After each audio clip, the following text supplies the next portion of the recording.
వీక్షకులకు స్వాగతం. నమస్కారం. ఇద్దరు వ్యక్తుల మధ్య జరిగినా జరగకపోయినా అవి మూడో కంటికి తెలిసే అవకాశం లేదు.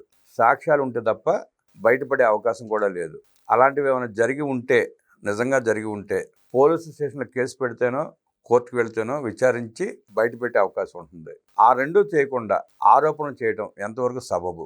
ఎమ్మెల్యే ఒక ప్రజాప్రతినిధికి అంత ఖాళీ సమయం చిక్కే అవకాశం ఉందా? ఒకవేళ ఆ ఎమ్మెల్యే ఖాళీ ఉన్నా అలాంటి వ్యవహారాల్లో పాల్గొనేటప్పుడు ప్రజల కళ్ళు కప్పి, బాడీగార్డుల కళ్ళు కప్పి, పోలీసుల కళ్ళు కప్పి తిరిగే అవకాశం ఉంటుందా? అలాగే ఆమె ఆరోపణలు చేసినట్టు 25 కోట్ల రూపాయలు ఇచ్చే అవకాశం ఆ వ్యక్తి దగ్గర ఉందా? అన్నిటికి మించి అబద్ధం ఆడినా అతికినట్టు ఉండాలనే సామెతలాగా సంవత్సర కాలంలో 6 అభాషణలు జరిగే అవకాశం ఉందా? ఆ వింత మాటలో ఆమె వింత పోకడ, ఆమెను అడ్డం పెట్టుకుని వైఎస్ఆర్ కాంగ్రెస్ పార్టీ చేసే నీచ రాజకీయాల గురించి, వికృత చేష్టల గురించి, చేసే అబద్ధ ప్రచారాల గురించి విశ్లేషించడానికి మనతో పడున్నారు సోషల్ యాక్టివిస్ట్ శ్రీలీల గారు. వారిని అడిగి లోతైన విషయాలు తెలుసుకునే ప్రయత్నం చేద్దాం. నమస్తే శ్రీలీల. నమస్తే అండి. Veena at the rate of 25 crores సంవత్సర కాలంలో 6 అబార్షన్లు జరిగితే ఆ వ్యక్తి ప్రాణాలు ఉండే అవకాశం ఉంటుందా? ఆమె మాటలను బట్టి ఆ సాక్షి ఫేక్ వార్తల ప్రసారాలను చూస్తూ ఉంటే, మీడియాలో కూర్చోబెట్టి మాట్లాడిస్తూ ఉంటే అబద్ధాలనే కనబడుతున్నాయి. ఒకటి కూడా వాస్తవం ఉన్నట్టు కనబడట్లా. ఇందాక అనుకున్నట్టు అబద్ధం ఆడితే అతికినట్టు ఉండాలి కనీసం. అవి ఏమీ లేకుండా సంవత్సరంలో 6 అభాషణలు 25 కోట్లు గంటల తరపున నేను మాట్లాడానంటాం. ఆ వ్యవహారాన్ని ఎలా చూస్తారు, ఎట్లా విశ్లేషిస్తారు? మీరన్నట్లుగా అబద్ధం ఆడితే అతికినట్లు ఉండాలి అంటే వీళ్ళ అతికిచ్చినట్లున్నాయి. అంతే కదా మరి. ఇప్పుడు ఆవిడ ఒక మహిళ, నువ్వు ఫస్ట్ ఏం చేసావు, గంట సేపు ఫోన్ మాట్లాడాను అంటుందండి. తర్వాత ఫోన్లు నెంబర్లు ఎక్స్చేంజ్ చేసుకుందాం అంటుంది.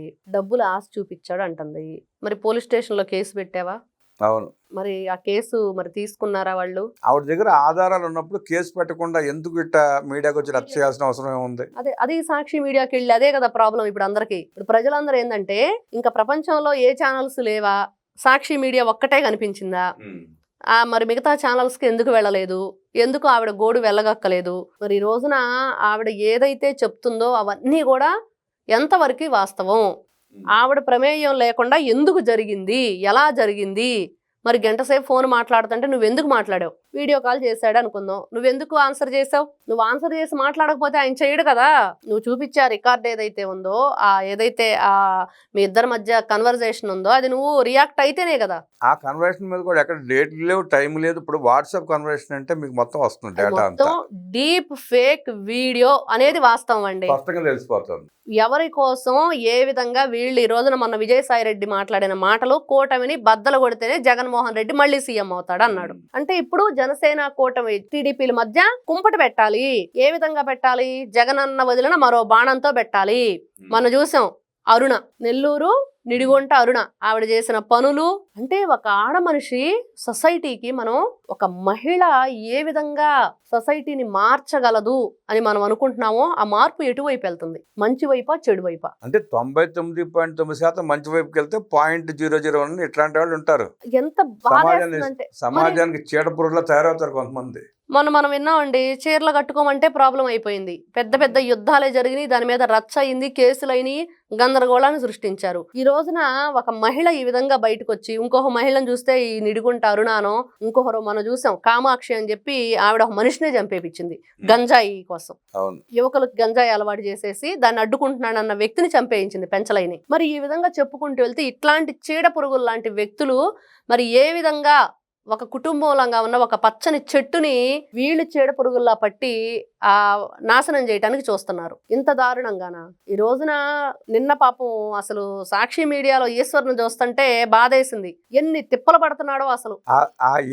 కడుపు వచ్చినంత ఫీల్ అయిపోయాడు. అసలు మామూలుగా కాదు, రకరకాల ఎక్స్ప్రెషన్స్ ఇస్తూ రకరకాలుగా ఆయన పాపం ఆ ఎమోషన్స్ క్యారీ చేస్తుంటే ఏం జరిగింది, ఈశ్వర్కి ఏమైంది అనే పరిస్థితి అందరూ కామెంట్లు అయ్యే. అరే ఈయనకేమైనా అయిందా, ఈయనకి ఎవరైనా అన్యాయం చేశారా ఈశ్వర్కి అని అడుగుతున్నారు. ఆ వచ్చిన మహిళలు కూడా షర్మిలాని అన్నప్పుడు, విజయమని అన్నప్పుడు, వాళ్ళ జీవితాల మీద వీళ్ళు నీచమైన పోస్టులు పెట్టినప్పుడు, ఆంధ్ర రాష్ట్ర ఆడబడుచుల్ని వేశ్యల రాజధాని అని చెప్పి మాట్లాడించినప్పుడు అమరావతి గురించి వీళ్ళందరూ ఏమైపోయారండి? అంటే ఇదంతా పెయిడ్ గ్యాంగ్ అండి. ఇలాంటి వ్యవహారాన్ని సాక్షి బయటికి తీసుకొస్తుంది. అది చర్చ పెట్టగానే వీళ్ళందరూ వచ్చేస్తారు లైన్ లోకి. అది అలానే ఉంది. ఇంత ఘోరంగా ఎక్కడా కూడా మనం కనీ విని ఎరుగని రీతిలో ఒక అంబటి రాంబాబుని చూసాం, ఒక అవంతి శ్రీనివాసుని చూసాం, ఒక మాధవని చూసాం, గోరంట్ల మాధవ్ని, వాళ్ళ ఎమ్మెల్యే అశోక్ బాబుని చూసాం. వాళ్ళందరి మీద కేసులు ఏ విధంగా నమోదైనయో, ఎంత ఘోరంగా వాళ్ళు చేశారో మనం చూసాం. మరి ఇక్కడ చూస్తే ఈవిడ ఈ రోజున దాని మీద జనసేన పార్టీ 3 సభ్యులను పెట్టి కమిటీ వేశారు. ఖచ్చితంగా నిజాలు ఎంక్వైరీ చేయమన్నారు. అసలు నిజం బట్టబయలయ్యే క్షణం ఒక వారం రోజుల్లో బయటకు వస్తుంది. ఎవరు తప్పు చేశారు, ఎవరిది ఒప్పు అనేది క్లియర్ గా బయటకు వచ్చినప్పుడు అప్పుడు ఈశ్వర్ గారు ఏం చెప్తారో చూద్దాం. మళ్ళీ అంటే ఇప్పుడు మహిళలు ఈ విధంగా బయటకు వచ్చేసి ఇలా చేస్తూ, ఆవిడ ఒక జర్నలిస్ట్ ను కొడుతూ ఒక వీడియో రిలీజ్ అయిందండి. అవును, అదేంటో అర్థం కాని పరిస్థితి. నా ఫేస్బుక్ లో నా ఫోటోలను డౌన్లోడ్ చేసి మా ఇద్దరి మధ్య ఏదో పర్సనల్ ఇష్యూ జరుగుతుంటే నీకేం పని, నువ్వెందుకు ఇన్వాల్వ్ అయ్యావు అని చెప్పి బెదిరిస్తుంది. చాలా ఘోరంగా మాట్లాడుతుంది. నిన్న ఆ అమ్మాయి స్కార్ఫ్ కట్టుకొని ముసుగు వేసుకొని మాట్లాడిన వ్యక్తి ఈ వ్యక్తి అంటే అసలు మనం అంత అమాయకంగా మాట్లాడింది సాక్షి ఛానల్లో కూర్చొని. ఆవిడ ఒక్కొక్క ఆణిముత్యాలు సోషల్ మీడియాలో వస్తూ ఉంటే ఓహో ఈవిడిదా అనేది నిన్న చూసాం. అక్కడెక్కడో తిరుపతిలో ఒక ఇల్లు అద్దెకు తీసుకొని వాళ్ళకి రెంట్ పే చేయకుండా అతన్ని ఇబ్బంది పెడితే అతను కేసు నమోదు చేసిన పని ఇంటి ఓనర్ను బెదిరించింది. ఈ రోజున 25 కోట్లు ఇస్తావా చేస్తావని. అయ్యేమన్నా చెట్లున్న కాయలా కోసేయటానికి ఈవిడికి 25 కోట్లు అంటే ఆ మనిషి బ్లాక్ మెయిల్ చేసి డబ్బులు సంపాదించడానికి అలవాటు పేర్పడినట్టుంది. అలానే ఉంది. ఇది హనీ ట్రాప్ అని చెప్పి మనం వింటున్నాం. ఇవన్నీ ఫోన్ కాల్స్ చేయటం, వీడియోలు రికార్డ్ చేయటం, వీళ్లే రివర్స్ అయ్యి మళ్ళీ వాళ్ళ మీద ఇదిగో నీ వీడియోలన్నీ బయటికి పంపిస్తున్నాను, నాకు డబ్బులు ఇస్తావా చేస్తావా అని. ఇలా తయారైంది సొసైటీ. అంటే ఈజీ మనీకి అలవాటు పడినివ్వండి, వాళ్ళు ఏదైతే వాళ్ళ ఆ డబ్బు మీద ఆపేక్ష కానివ్వండి, సొసైటీలో ఈ రోజున ఒకవైపు ఈ రోజున దాన్ని వీళ్ళు ఏ విధంగా క్యాచ్ చేశారు, వైఎస్ఆర్సీపీ పార్టీ వాళ్ళు కూటమిని బ్రేక్ చేయాలి, ఏ విధంగానైనా సరే జనసేనకి టీడీపీకి చిచ్చు పెట్టాలి అనే ఆలోచన దిశగా తీసుకెళ్తూ రాష్ట్రంలో ఈ రోజున వీళ్ళు చెప్పే మాటలు ఎవరు వినేవాళ్ళు లేరు. వీళ్ళు ఆడిన అబద్ధాలు వాళ్ళకి విని వీళ్ళు అబద్ధాలు ఆడుతున్నారనే తెలిసిపోయింది. వాళ్ళ అలవాటు ఏంటో వీళ్ళకి అర్థమైపోయింది. 2019లో చేసిన పొరపాటు ఏంటో అర్థమైపోయింది. ఇంకెప్పుడు వీళ్ళ మాటలు వినకూడదు అని వాళ్ళు నిర్ణయించుకొని 2024 వాళ్ళని ఏ విధంగా పరిమితం చేశారో చూసాం. ఇప్పుడు జగన్మోహన్ రెడ్డి అండ్ బ్యాచ్ అంతా కూడా ఏ విధంగానైనా సరే ఇలాంటి ఫేక్ వీడియోలు ప్రచారాలు తీసుకొచ్చి ఏదో ఒక విధంగా ప్రజల్లో మేమేదో మంచి వాళ్ళం, ఆ అమ్మాయికి అండగా నిలబడతాం. ఈ రోజున ఎవరైనా అండగా నిలబడతారు.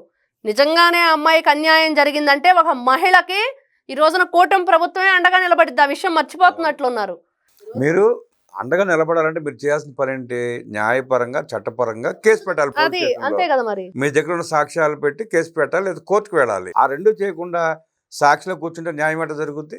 అదే ఇప్పుడు అందరూ అదేనండి అడుగుతారు. అసలు సాక్షి అన్యాయం చేస్తా ఉంటే అలాంటి వాళ్ళని తీసుకొచ్చి కూర్చోబెట్టి రోడ్డుకి చల్లరపాలు చేస్తా ఉంటే న్యాయం ఎట్లా జరుగుతుంది? ఇప్పుడు అమ్మ నిజమే నీకు అన్యాయం జరిగింది, మరి కేసు నమోదు చేసావా, ఏ పోలీస్ స్టేషన్ లో చేసావు, ఎన్నాళ్ళ క్రితం చేసావు, ఇన్ని సార్లు నీకు అన్యాయం జరిగిందని చెప్తున్నావు. దగ్గరుండి కేసు నమోదు చేపించి ఆ పార్టీ మొత్తం యావత్ ఆమెకు అండగా ఉండి చట్టబద్ధంగా చట్టబద్ధంగా ముందు తీసుకెళ్లాలా, నిరూపించి ఆ వ్యక్తిని బయటికి తీసుకురావాలా. అంతేగాని ఊరిని ఆరోపణలు చేస్తే ఉపయోగం. ఇవన్నీ మర్చిపోయి రాజకీయ ముసుగులో ఇట్లాంటి డ్రామాలు ఆడుతూ వీళ్ళు ఇలాంటి వ్యక్తుల్ని పాముల్లాగా ఉపయోగించుకుంటూ వాళ్ళ ఛానల్ రేటింగ్ కోసమో, వాళ్ళ పేపర్ బాగా ఎక్కువ కొనుగోలు అవటం కోసమో, వాళ్ళ పేపర్ పని, సాక్షి ఛానల్ పని అయిపోయిందని చెప్పి అందరూ అంటున్నారు. ఎవరు కూడా దాన్ని పట్టించుకోవట్లేదని.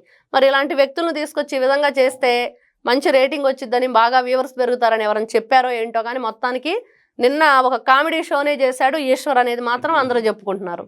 ఈశ్వర్కి కడుపు వచ్చిందా అనంత నటించాడు పాపం ఆ మనిషి. ఏది ఏమైనా బాధ్యత గల వ్యక్తులు చాలా జాగ్రత్తగా వ్యవహరించాలని, ఎవరికి ఎలాంటి అవకాశం ఇవ్వకుండా, ఇలాంటి ట్రాప్స్ లో పడకుండా వ్యవహరించకపోతే ఇలాగ అబాస్పడే అవకాశం ఉంటుందని విశ్లేషిస్తూనే, సంవత్సరంలో 6 అబార్షన్లు జరిగే అవకాశం లేదు, అలా జరిగితే ఆ జీవి బ్రతికే అవకాశం కూడా లేదు అని హనీ ట్రాప్కి ఉసుగొల్పిన వైఎస్ఆర్ కాంగ్రెస్ పార్టీ నీచ రాజకీయాలను ఎండగడుతూ సాక్షిల డిబేట్ని ఖండిస్తూ, సాక్షికి వైఎస్ఆర్ కాంగ్రెస్ పార్టీకి ఆమె పట్ల ఆమెకు న్యాయం చేయాలని భావిస్తే స్టేషన్కి తీసుకెళ్లి కేసు పెట్టించాలి, లేదంటే కోర్టుకు తీసుకెళ్లి న్యాయం కోరాలి తప్ప ఇలాంటి చిల్లర ఎత్తుగడలో చిల్లర రాజకీయాల వల్ల ఉపయోగం లేదంటూ విశ్లేషించిన శ్రీలీలా గారికి ధన్యవాదాలు తెలియజేస్తూ నమస్కారం.